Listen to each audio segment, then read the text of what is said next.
One, two, three, you're on. My name is Laura. I'm a healthcare professional in 100 Mile House. We have a special individual here that wants to talk about her personal experience with trying to get a medical deferral for the health mandate that has come out, dated October 21st, 2021 by Bonnie Henry and the BC provincial government. Tell us her story.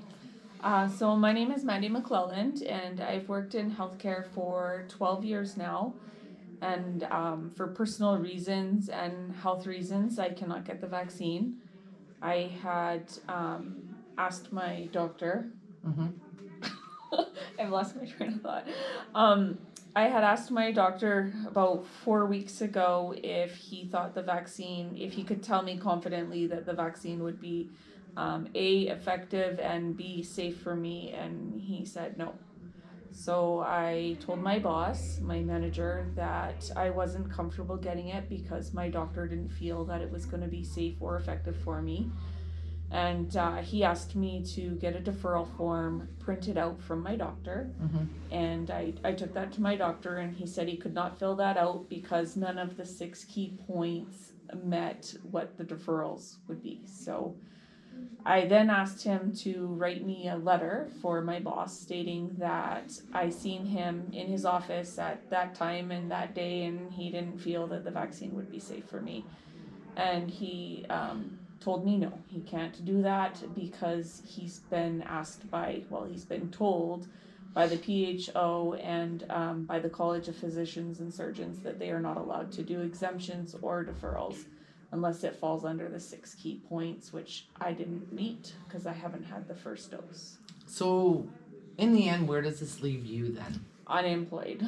Unemployed. And fighting for my job.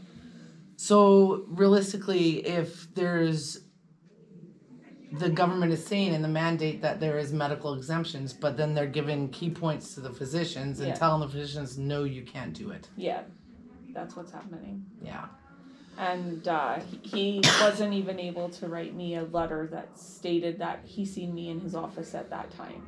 To give to your manager. Yeah, just so my manager would know that I was being honest and truthful with him, that the vaccine was not safe for me. Right. So, therefore, realistically, anybody within the date of the 26th of October, excuse me, that's trying to get a medical exemption is pretty much lost. Unless they've had the first dose and had a really bad reaction to it. And is that a permanent exemption? No, it's a deferral. So realistically, they only have so much time if they had a bad anaphylactic reaction. Yeah, they can have a 30-day deferral. So realistically, after 30 days, they have to rewrite or redo the exemption again. Yeah.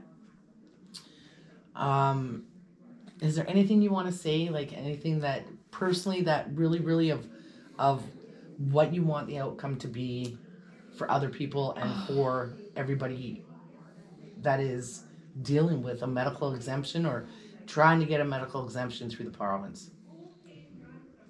I don't know how anybody can get a medical exemption. I think it's, I don't know. They're just kind of just making sure that everything is just cut right off. Yeah. Okay. Thanks, Mandy. Mandy, I want to ask you a couple of questions. Where does this leave the hospital with you stepping away from your position or being forced to step away from your position? So we are a small hospital in a rural community, and I am the only permanent part-time employee who does my job. I have 2 casuals who also work in my department. I can't speak about them or their vaccine status or anything like that, though I would like to. It kind of leaves our hospital without the service, I guess. So what kind of things do you order, like? I order everything basically that the hospital uses. So I work in all the departments: ER, acute care, lab, 4 long-term care sites, 3 now because they closed 1. Did I say acute care? Yeah, you said. Yeah, I work all over the hospital, pharmacy included. So I order all the drugs for the pharmacy department. And when it comes in, I put it all away. So I do all the stocking and the ordering, and I do the logistics department, the shipping and the receiving. I take care of any medical recalls. So if needles have been recalled for any reason, contamination, anything sterile, I take care of all of that too. Wow. Do you see your position being refilled? That's not something I can speak on. Okay, Yeah. fair enough. Thank you. You're welcome.